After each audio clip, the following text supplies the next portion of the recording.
7. Und was war das für eine Woche? Schauen wir doch zurück. Zum Glück ist Freitag. Mit dem Fabian Unterreger. Angela Merkel ist beim Langlaufen im Engadin umgekehrt und hat sich die Hüfte verletzt. Ja, alle zusammen, da ist der Baschi auf SRF 3, oder? Hey, mit Schnee kenne ich mich aus. In dem Sinn schon gut, geht mal eine von diesen Karrierendeutschen bei uns auf der Latz, oder? Und nicht nur immer die Schweizer mit den Karrieren in Deutschland. Viele Bekannte von der Angela Merkel, die schicken dort Grüße und gute Besserung auf Berlin. Ottmar Hitzfeld, Sie auch? Ja, ich muss mir zuerst mal die Zeitlupe anschauen, zum beurteilen, ob es wirklich ein Foul ist oder ein Schwalbe. Grüezi, ich bin ein Bachelor. Ich habe bei Angela einen Winter vorbereitet. Dann ist sie beim Einzelweit aber umgekehrt. Und jetzt schribbelt's. Schnell Rekord. So schnell ist bis jetzt noch keine flach gelegen.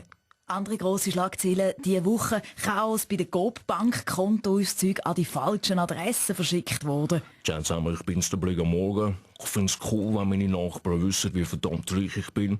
Leider wissen sie jetzt auch, dass ich von Geburt an nicht Blick, sondern Blickensdorf heisse. Ja, Sie können gut Witzli machen, Herr Blick. Aber schauen Sie den Tatsachen doch ins Auge. Am besten, wir stellen noch mehr Ausländer an bei der Post, die die Adresse nicht lesen können. Verstehen Sie, das sind Danke vielmals, Nationalrat Christoph Mögerli. Aber die Verwechslung ist, glaube ich, nicht auf der Post, sondern bei der Bank passiert. Roger Federer, da sind Sie sicher froh, dass Sie bei einer anderen Bank sind und Werbung machen. Gut, auch ich verwechsle meine Kunden immer wieder, oder? Stecke Rolex-Uhren im Bankautomat oder verteile Moja an arme Kinder in den Dörfern von der Roger Federer Foundation.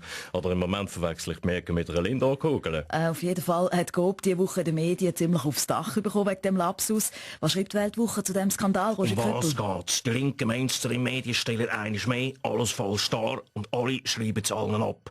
Tatsache ist die Coop-Bank verschickt Bankauszüge an falsche Adressen. Wir von der Weltwoche haben herausgefunden, dass es keine falsche Adresse gibt, nur die falschen Leute, die dort wohnen. Zum Glück ist Freitag. Mit dem Fabian Unterreger.